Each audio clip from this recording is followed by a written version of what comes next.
story of people experiencing homelessness in the valley is entering a new chapter. What was once a cluster of homeless people largely around downtown Phoenix is now disrupting neighborhoods all over the city. Working class Phoenicians are seeing it in parks near their homes, even at their doorsteps. But it's not a problem in wealthier areas. There's a moment in Dallas, just before dawn, when the city holds its breath and the highways hum like far-off thunder. Under overpasses and along service roads, a different city wakes up. Recreational vehicles with soft tires and taped windows, sedans with blankets for curtains, minivans that creep forward a single block every 3 days, just far enough to reset the citation clock. It finally happened. Dallas moved its homelessness crisis onto wheels. Safe parking was supposed to be a lifeline, a place where people living in cars could sleep without being chased off. But every night now, RVs and sedans line Harry Hines, Singleton, and the shoulders beneath Interstate 35E. This is not van life. These are working families, seniors on fixed incomes, and people between paychecks sleeping where it is less illegal rather than safe. And here is the brutal twist. Lose the vehicle, and you do not just lose a parking spot. You lose your job, your medication, your child's school routine, your last anchor to a life you recognize. How did Dallas get here? And how do we stop this from spreading to every large city in America? Take a breath. Look with clear eyes at what you are actually seeing. Because once you grasp how Phoenix forces people into these vehicles, and then penalizes them for simply trying to survive the summer, you'll understand why this crisis is spiraling out of control in 2020-5. And more importantly, why it's going to spread like a devastating wildfire if we don't step up and do something about it. Now, this is in an area known as the Zone. We've been telling you about this, where more than 1,000 homeless people live. And the group suing doesn't want money. Fox 10's Nicole Garcia has the story.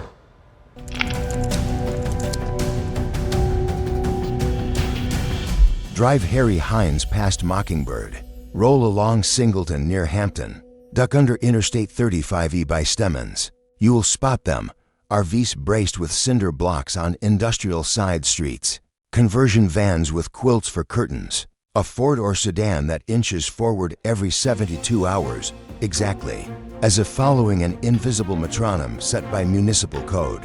None of this is brand new. The scale is, when Dallas cleared many of its tent encampments in the years 2023 and 2024, shelter capacity did not grow to match the need. Roughly 350 emergency beds were added, while the unsheltered count topped for 1,000 people. Do the math in plain language. The overflow did not disappear. It went to wheels. On paper, the city looks cleaner. On pavement, the crisis spreads thin, harder to see at a glance and easier to ignore. But the rows are there, just past the bright corridors of commerce, just beyond the postcard frame. You'll find people in Walmart parking lots, desperately idling their engines for a bit of air conditioning until the gas runs out, or tucked away in dessert washes, trying to hide their rigs beneath the airport flight path, or parked on quiet side streets, where the clock starts ticking the second a 72-hour notice gets slapped under a windshield wiper. From South 27th Avenue all the way to the industrial zones surrounding Sky Harbor, the stark reality of this crisis is plain to see for anyone willing to open their eyes. Rows upon rows of beat-up old motor homes, held together with silver duct tape, conversion vans with dark blackout curtains, compact cars packed with sunshades and a fragile sliver of hope, families, seniors living on fixed incomes, disabled veterans, line cooks and housekeepers who finish their shifts and then spend hours circling the city, desperately searching for a legal patch of shade to park in. This isn't some romanticized van life fantasy. This is raw, desperate survival playing out in broad daylight. The math behind this heartbreaking situation is brutally unforgiving. Between 2020 and 2023, rents in Phoenix skyrocketed by roughly a third, while wages barely budged. The median rent for a one-bedroom apartment sits at around $1,450 a month, which means you need to be pulling in close to $58,000 a year just to avoid being considered cost-burdened. And Arizona's full-time minimum wage, it pays roughly half of that. Throw in the deposits, the application fees, and the lingering stigma of a past eviction. And suddenly a used motor home, far from being a luxury, becomes the only affordable roof you can actually count on keeping over your head. But then comes the map, and the map is a soul-crushing maze.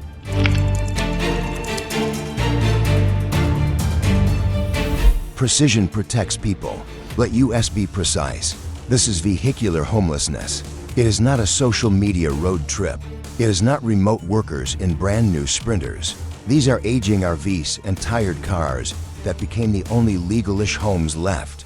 Private RV parks across the Dallas-Fort Worth metro often refuse rigs older than 10 years. The reason given is insurance and safety. The result is a locked gate for anyone whose last shelter is more than a decade old. So families cling to the one asset they still have, a vehicle title, because losing it means losing everything. They are not trying to be seen. They are trying not to be seen. They park in the shadows of industry, in the seams between jurisdictions, in the places where the 72-hour rule is enforced by complaint rather than by clock. Call it what it is, and solutions come into focus. Call it by the wrong name, and policy chases a mirage. Recreational vehicle overnights outright. Private lots can tow immediately. The result is a shrinking map with moving targets. People drift to industrial corridors not because they are legal, but because they are the last places left where complaints come in slower, and the tow trucks arrive later. Furnace 3, your home is your oven. From May through September, the cabin of a parked vehicle can become a convection chamber. Without electrical hookups, staying alive means idling an engine or running a generator up to 3 gallons of fuel per hour. $30 to $45 a day buys you barely survivable air. No power means no refrigeration for insulin. No charging for the phone your case manager uses to reach you. No fans for your kids when the wind is hot. No water hookup means dehydration becomes a daily cliff. No waste disposal means another reason for enforcement to arrive. Furnace 4, enforcement that everyone knows is futile. Code officers post a 72-hour notice. People move. Officers post another. Tickets pile up for expired tags, for overnight parking, for loitering where you live. Fines go unpaid because poverty is the cause, not the result.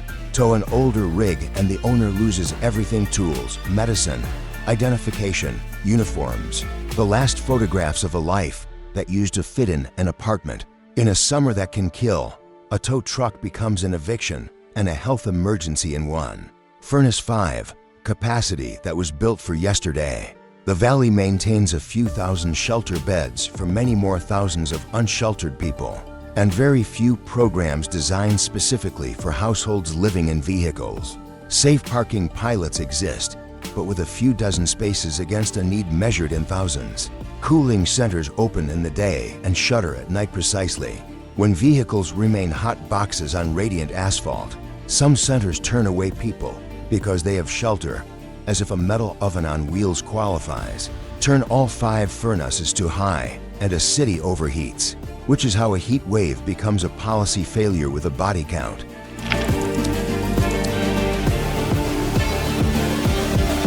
Five systems, each one wobbles on its own. Together, they create a machine that converts housing instability into total loss.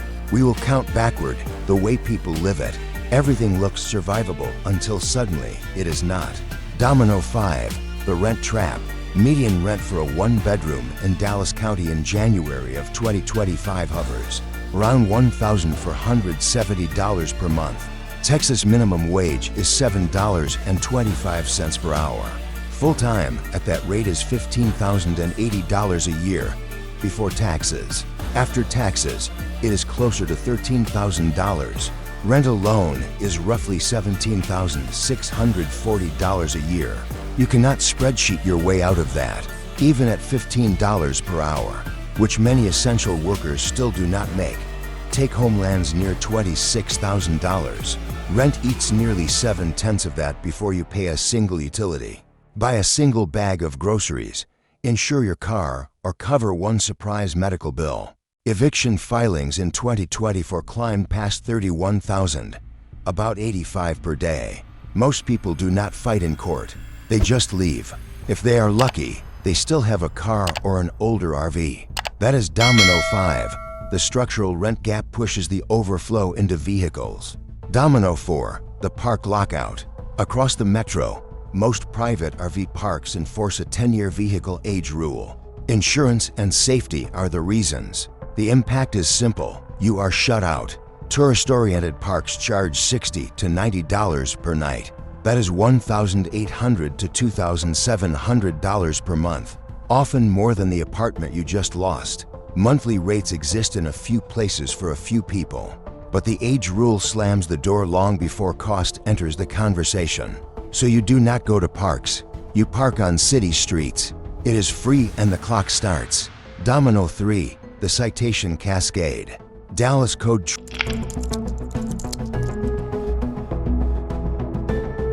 The good news, we are not guessing. Texas already has models with measurable results that Dallas can deploy this quarter. 3 moves, all proven. Solution 1, safe parking that is actually safe.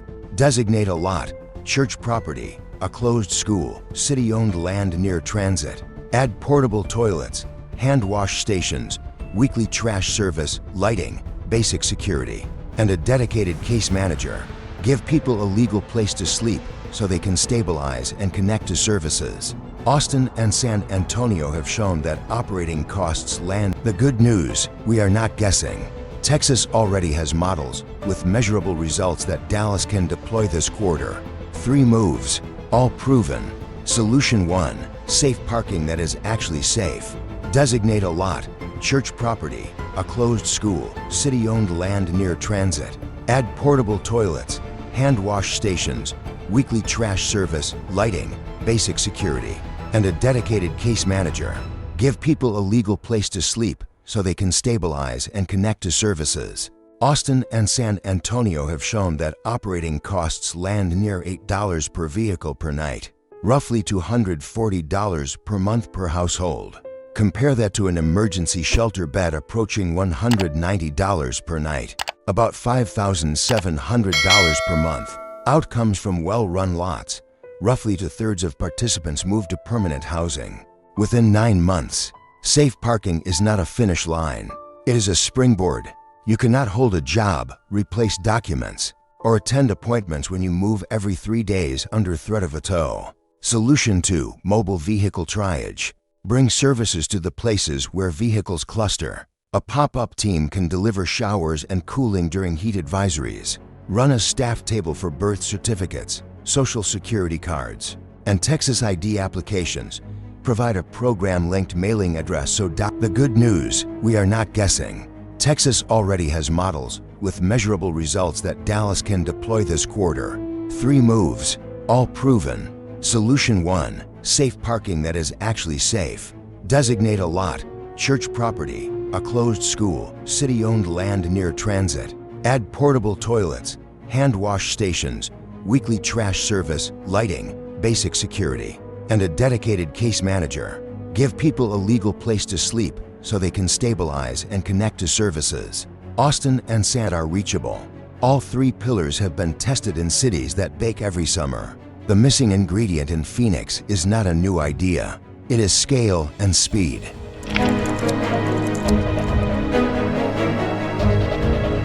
First, publish a heat season surge plan with dates and numbers. Name the sites, the opening days, the number of powered spaces coming online each month, and the outreach teams assigned to each corridor. Put a countdown clock on the city website. What gets dated gets done. Second, reclassify cooling as life safety, not daytime courtesy. During heat advisories, make cooling 24 hours a day, 7 days a week.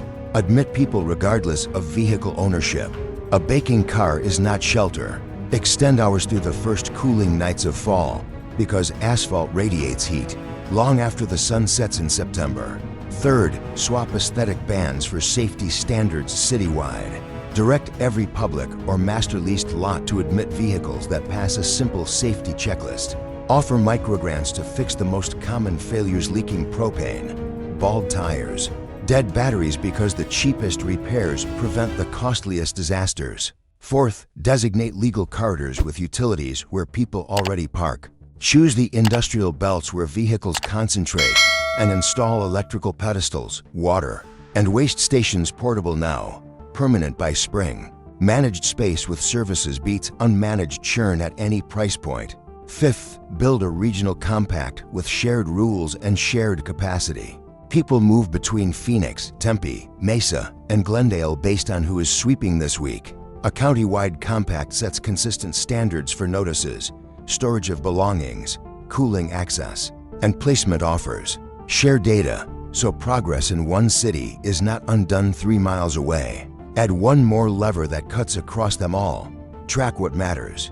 Post monthly dashboards showing notices issued, placements offered on site, IDs replaced, powered spaces added, and people who remain housed at 6, 12, and 24 months. Measure success in keys handed over, not blocks cleared.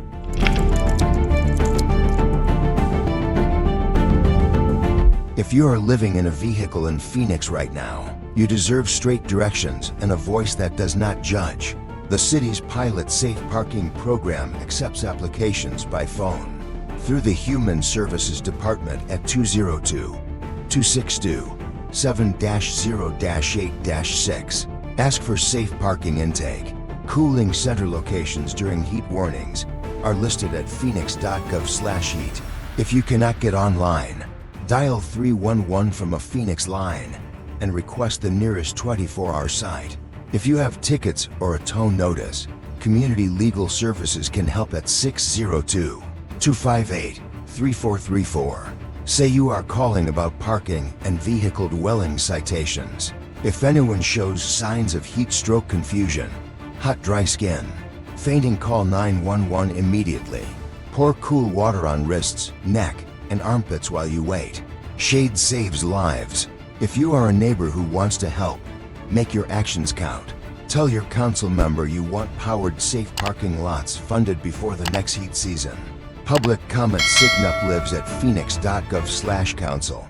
Ask for 500 powered spaces within 1 year and a plan to reach 3,000 within 2.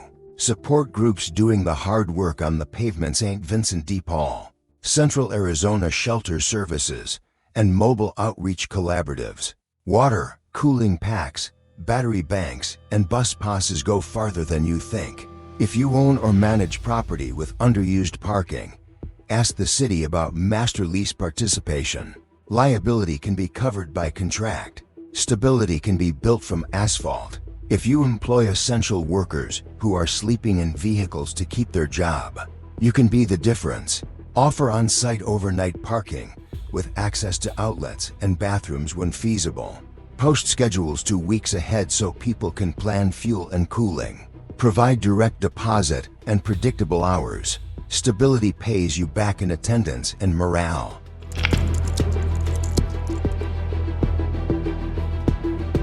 Phoenix. The name conjures images of a scorching sun beating down, a city that moves at a breakneck pace, and problems that seem to grow larger than life itself. In 2025, that sun turns parked cars into ovens that could bake you alive. The speed at which rules are enforced leaves solutions choking in the dust, and the sheer, overwhelming scale of the need utterly dwarfs the pilot programs meant to address it. 465 heat-related deaths in a single year, almost 9,000 people with no place to call home, countless more sleeping in their cars, with nowhere they can legally plug in even a simple fan to keep from succumbing to the heat. 50 spaces in a pilot-safe parking area? That's a drop in the bucket against the relentless fury of a July sky. We know what actually works. We're talking about powered, shaded parking lots with water, waste disposal, and case managers on hand to help. Mobile cooling units and field triage teams that put compassionate care first. Master leased industrial sites that turn lifeless asphalt into organized areas for managed survival. Safety checks instead of discriminatory age bans. 24-hour cooling centers whenever a heat advisory is issued. And regional coordination to make sure that progress doesn't simply vanish at the city limits. The reason all of this is so critical is clear. Behind every rusted-out van near Sky Harbor, behind every faded RV parked on South 27th Street, There's a neighbor making calculations that should shame us into action. Gallons of fuel weighed against degrees of heat. The agonizing wait for the tow truck clock to expire. The desperate counting of days until the next paycheck arrives. The looming dread of weeks until the next heat wave hits. Phoenix has the power to solve this crisis. The innovative ideas are already out there. The funding pathways have already been established. What's truly missing is the unwavering commitment to treat vehicle homelessness during these deadly heat waves as the life or death emergency that it is. If this has opened your eyes, please share it far and wide. If you're in a position of leadership, make a commitment to build just one powered parking lot, deploy one mobile support team, lease one industrial site, and publish one transparent dashboard within the next 100 days. Measure success by the number of keys handed out, not by the number of blocks cleared. Because the American dream isn't a generator humming on a curb and a bedroll tucked behind a dashboard. It's a door that locks tight, a bathroom just down the hall, and a mailbox proudly displaying your name. Let's turn those wheels back into keys before the thermometer hits that deadly 115 mark again.